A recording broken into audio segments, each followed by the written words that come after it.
Bora para nossa entrevista? Hoje com o padre Vinícius Ricardo de Paula, salesiano de Dom Bosco.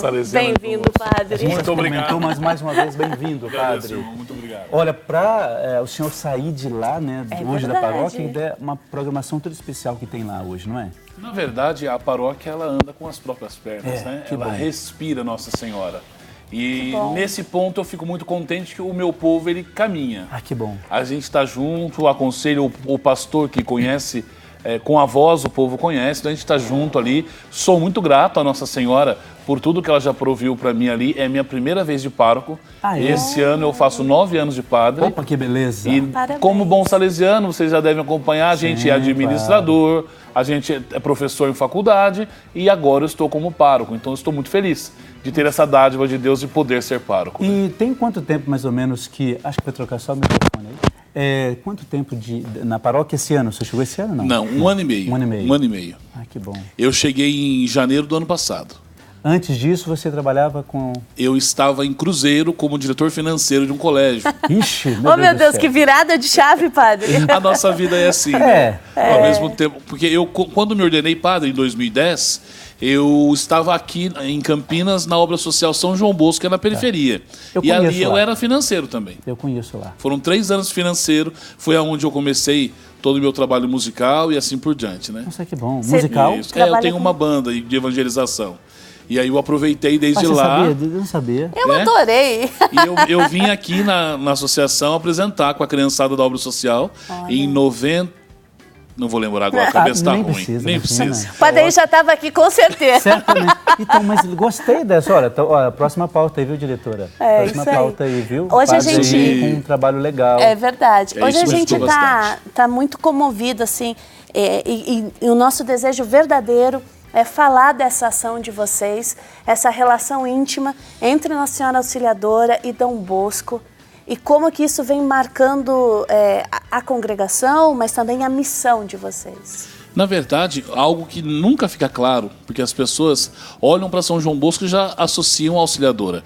Mas a primeira devoção de São João Bosco, desde pequeno, era a Imaculada Conceição. Olha, E Dom Bosco, por ser um grande entendedor ou ter uma paixão pela doutrina da igreja, ele descobriu, né, nos estudos que em 1571, na Batalha de Lepanto, o Papa invocou pela primeira vez o título da Mãe Auxiliadora, né, nas Cruzadas Santas. E a batalha, os soldados ali que o Papa liderava, ganhou e ele, a partir daquele momento, institucionalizou o título da Mãe Auxiliadora. E Dom Bosco, procurando um apoio em Maria para fundar a sua congregação, ele começou a invocá-la sob o título de Auxiliadora. Então aí está a beleza. Ele não invocou porque o Papa mandou ou porque um dia é legal, fizeram, né, ter essa ideia, mas porque né? ele experimentou de coração, de vida, a presença mariana. Não né? foi por uma ordem, foi por uma vivência espiritual, não é? Profundamente. Excelente. Agora, em relação à questão das missões, os trabalhos, por exemplo, trabalhos de uma maneira muito especial com as pessoas nas periferias das cidades, vocês percebem essa participação intensa de Nossa Senhora Auxiliadora nesses trabalhos? Na verdade, sim. As pessoas elas têm uma gratidão, pois Nossa Senhora Auxiliadora entra em lugares que muitas vezes os santos mais recentes ainda não conseguem ter essa invasão. Pessoas que revelam que conseguiram milagres por intercessão de Nossa Senhora sob o título de Auxiliadora, porque estavam mesmo no fundo do poço. E aí eu acompanhei um pouco a programação de vocês hoje e eu percebi que muitas pessoas pedem oração ou porque estão desempregados ou Exato. porque estão, né, com vícios. E essas pessoas são as que, primeiramente, se entregam ao projeto sob o título da Mãe Auxiliadora. A questão das batalhas pessoais, né? Então isso, para mim, é uma grande dádiva. É interessante isso que o senhor coloca sobre a questão das batalhas, né? A ideia do programa é justamente trazer isso, né? Quais são os enfrentamentos que a pessoa tem, né? Quais são as dificuldades, aquilo que, de fato, coloca a pessoa lá embaixo. E quando ela percebe que existe uma mãe que auxilia e que a fortalece naquele momento, é óbvio que ela vai buscar essa direção, digamos, espiritual. Há casos, conhece alguns casos específicos, não precisa dar nome, mas alguns casos que você testemunhou de pessoas que disseram: padre, isso aconteceu na minha vida. Principalmente de jovens, viu, Padre? De jovens? olha só. Porque é o seguinte, o mundo que nós estamos vivendo hoje, ele trata o jovem como se ele fosse um grande Superman.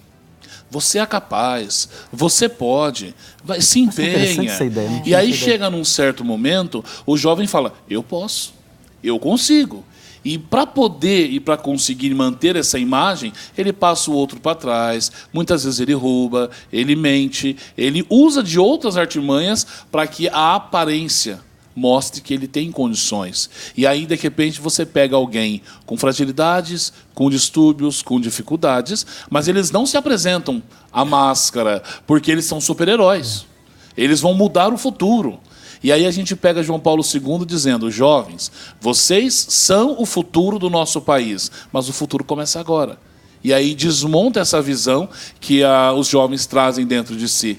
Até porque futuro é metáfora. E a gente precisa estar comprometido desde agora. Eu gostei muito desse olhar. Gostei, também gostei não tinha demais. pensado nisso. Sobretudo também pela sua percepção de quais são as maiores necessidades que entram aqui pela Rede Século XXI.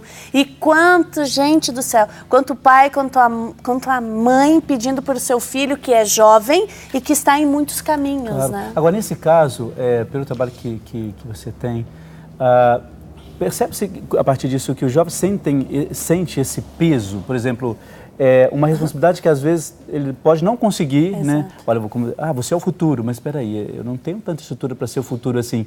Você percebe que isso acontece? Ele sente esse peso? Tanto que acontece de outras artimanhas, né? A pessoa não assume que ela não é capaz de carregar tudo isso sozinho, perante a família, não.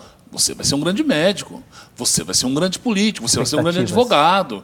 E aí chega num momento ele descobre, não, eu só quero ser dono de um pet shop, por exemplo. Eu gosto de animais. Eu quero fazer uma coisa pequena e nessa coisa pequena eu vou tratar bem as pessoas, eu vou conviver na comunidade onde eu estou. Mas eu vou me inserir, né? Mas há a capacidade do jovem de tomar essa decisão, né, do seu trabalho? Então, não há, porque ele só vai tomar a decisão com o passar do tempo. Hoje, por exemplo, passando ali pela periferia, nós tínhamos um grupo de jovens, de adolescentes, quando eu falo adolescentes, é 11, 12 mesmo, que tocava percussão. E nós viemos aqui ao programa apresentar. Foi bonito demais, só que hoje, analisando, aqueles jovens que há 6, 7 anos atrás tinham 11, 12, hoje estão com 20. Exato. E grande parte deles estão presos, com problemas pessoais, muitas das meninas já grávidas. Mas por quê? Porque eles não aprenderam o que nós ensinamos? Não, porque eles estão num bairro, numa periferia, numa sociedade que muitas vezes propaga isso o tempo todo. Então, o que a gente tem que mostrar para eles? Que eles são capazes de vencer as dificuldades, mas eles não podem se iludir pensando que vão ser super-heróis. E aí, eu tô muito... eu tive muita inserção social, padre, na experiência religiosa que eu fiz, e isso me encasqueta muito todo dia, porque a gente tem um meio poderoso, que é a comunicação, que é a religião, sobretudo a católica, é muito forte, inserida. Qual é o papel da religião nessa intermediação do valor, da fé, Nossa Senhora Auxiliadora, Dom Bosco, nessa questão palpável da realidade do jovem? Mas aí está a dificuldade, Simone. O padre aí deve passar a mesma coisa que eu. Sim. Nós somos jovens de padres ali e nós estamos, por exemplo, com grupos que preferem muitas vezes ficar até de madrugada louvando ao Santíssimo, mãozinha para o alto, banda tocando, do que estar servindo um sopão para um irmão que mora debaixo da ponte. Do que estar jogando uma bola com a criança carente da periferia. O esporte, o lazer, que muitos santos colocaram como caminho, encontro de futuro de santidade, já não é o caminho que eles têm. Então, muitas vezes, eu coloco muito isso, não sou contra. Eu não sou contra, por exemplo, um jovem de 18 anos se consagrar a Nossa Senhora e colocar lá a correntinha como escravo de Nossa Senhora. Só que nós que estamos em pleno século XXI, e estamos com os estudos e todo um aparato, será que para a sociedade que a gente vive hoje, um jovem de 18 anos se tornar escravo e não ter coragem de sair de dentro de uma capela, sair de dentro do mundo religioso para servir ao Cristo presente no irmão lá fora no social, será que isso é uma coisa saudável? Isso a gente vê direto. Gostei. Você sabe por que eu gostei disso? Porque assim, a gente sempre luta por essa questão de uma espiritualidade voltada para a realidade, para o cotidiano. Inclusive, quando a gente fala de pauta nossa aqui, a gente sempre procura trabalhar isso. Quer dizer, como que a devoção ao coração de Jesus pode ser atualizada na minha vida? Então, quando você coloca isso, é uma preocupação, porque o jovem precisa fazer essa conexão entre aquilo que ele reza e aquilo que de fato precisa ser praticado. Exatamente. Então, quando, por exemplo, você tem um grupo de jovens que diz assim, não, nós queremos esse final de semana fazer esse trabalho, de servir um sopão ou de fazer alguma outra coisa. Gostei também daquilo que você disse, era assim, olha, nós não somos contra isso, mas isso precisa ter uma continuidade na vida comum, porque o jovem não fica o dia inteiro dentro da igreja. Exatamente. Não é? Hoje, por exemplo, padre, no meu tempo, eu tinha 21 anos de idade, eu era acólito. E a minha alegria de botar a batina, de estar do lado do altar, de olhar para o coroinha menor e falar, não é assim, porque eu era o líder. Hoje a gente não vê cerimoniário de 20 e poucos anos. Não precisa ser padre, mas está servindo o altar. O lugar onde o Cristo se encontra não existe. O que o pessoal quer hoje, muitas vezes? Se aparecer. Na grande solenidade, o bispo está presente, tem pompas e regalias. Exatamente. Mas então a gente está... É interessante isso para... Desculpa, padre, eu estou mudando a pauta um pouco assim, porque eu estou achando interessante essa questão. Não, porque é isso que a gente precisa conversar. E para nós também essa chamada de atenção aqui, enquanto católicos todos somos, de qual é a nossa missão, o que de fato a gente está fazendo na prática, como de fato a gente está sendo fiel às necessidades e está sendo um canal, um meio pelo qual as pessoas experimentam Deus no irmão. Exatamente. E aí a gente puxou Nossa Senhora Auxiliadora, a pergunta do Padre Air foi, aonde mais você vê esse pedido, essa súplica Nossa Senhora Auxiliadora? E aí o senhor trouxe a questão dos jovens, né? Isso. Dom Bosco, Nossa Senhora, o que falar de Dom Bosco? Dom Bosco essa estar no meio. E me parece que Dom Bosco dizia assim, se eu estiver errada, me corrija. Olha para quem você está falando. Olha para quem eu estou dizendo. Não precisa muita coisa, não precisa exagerar, mas aquilo que fizer, faça bem. Tenha um bom sorriso no rosto, se comunique com as pessoas, esteja presente. Como é que a gente pode despertar nas pessoas isso hoje, padre? Então, o primeiro passo que o nosso próprio Pai Mestre diz é que nós precisamos estar com uma oração muito bem fundamentada. Opa. Eu preciso saber a quem eu me refiro. Então, quando eu te dou um sorriso, é porque eu me alimentei de Jesus e Ele mandou eu ser bom com as pessoas. Então, quando o padre reza a missa logo cedo e já oferece à comunidade naquela Eucaristia, o contato é bem melhor do que ele não rezar e ele chegar direto na paróquia para trabalhar. Então, a oração, o alimento, ela preenche por primeiro. O segundo ponto é a pessoa saber que ele não é a última bolacha do pacote, né? Ele não é a cereja, né? O ponto alto. Do bolo. Ele é mais um na comunidade que soma, que caminha, que fortalece. E aí vem o terceiro ponto, que aí sim, formar paróquia, formar comunidade, porque eu, junto com os demais, sou o corpo e Cristo é a cabeça. Então, o primeiro passo é a pessoa entender que ela precisa se alimentar, seja a comida, seja a fraternidade, seja a vida oracional. E, infelizmente, o que o pessoal hoje em dia deixa de lado é a vida oracional. É engraçado isso, né? É o primeiro alimento. É porque, assim, a gente tem a impressão de que, de fato, há uma volta ao religioso, ao espiritual. Mas, às vezes, pode ser uma coisa muito plástica, né? Isso. Eu gostei quando você dizia assim, a Simone falou do sorriso, né? Quando você vai dar o sorriso para a pessoa, não pode ser uma coisa inventada. Tem que ser um sorriso que brote ali de dentro. Não, eu estou sorrindo para você, porque esse sorriso que eu estou te dando aqui é uma experiência que eu vivi da oração, da Eucaristia, independente. Isso, um compromisso que você tem. Então, precisa partir dessa experiência. Por isso que eu estou gostando desse papo. Eu gostei demais. Eu só queria, antes de ir para o intervalo, perguntar assim, a questão da fé na vida do jovem, assim, como é que você vê hoje dentro do trabalho? Porque, claro, que é muito mais do que isso, né? Mas eu estou citando o jovem, porque a gente percebe que é um trabalho bem interessante que os salesianos têm. Como que é isso? Você percebe que o jovem ainda tem o dado da fé presente na sua vida? Na verdade, o jovem ele tem o questionamento. Por que Deus fez isso? Por que a Bíblia fala isso? Por que vocês me pedem para fazer isso?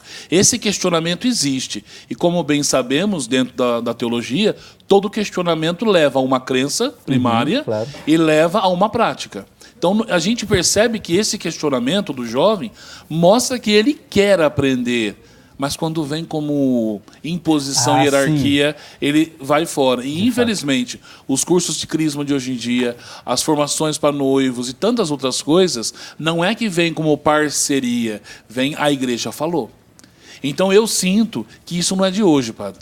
Porque hoje eu tenho, por exemplo, na minha paróquia, e não é novidade, eu falo para todo mundo lá, eu tenho pessoas que são donas da igreja. Tenho pessoas que há 40 anos fazem a mesma leitura.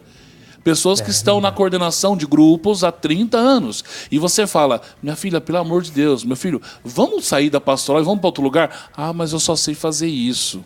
Então, a preocupação que vem na minha cabeça é, será que o meu jovem não vê a mesma coisa congelada há tanto tempo que ele perde a paixão pela mudança? Perde o encantamento pelo trabalho, até mesmo pela igreja. Exatamente. Disso, então, assim, essa pergunta do senhor eu respondo assim. Ele tem necessidade de aprofundar a fé, sim, mas ele vê que é tudo comum desde o tempo dos pais, dos avós, não tem ânimo de mudar. Isso é engraçado, Gente, gostei demais Nós temos que fazer uma pauta só sobre isso, viu? Já está convocada Exatamente. Aí, produção, direção, vamos pensar numa pauta só sobre isso. E é questionamento para nós pais, né? Independente da idade dos nossos filhos, nós também sermos movidos pelo desejo dessa mudança, que ele veja em nós uma fé que provoque em nós uma coerência, porque me parece que incoerência e juventude não combina. A gente quer saber de vocês aí de casa. Qual é a batalha que você enfrentou com o auxílio de Nossa Senhora? Qual é a batalha que você vem lutando de repente, né, pedindo uma graça muito especial? E a gente sai para o intervalo. Exatamente, não queria não, porque tem muita coisa para conversar, mas a gente vai para o intervalo, daqui a pouco a gente já volta, viu? Um instantezinho só, até lá. Até.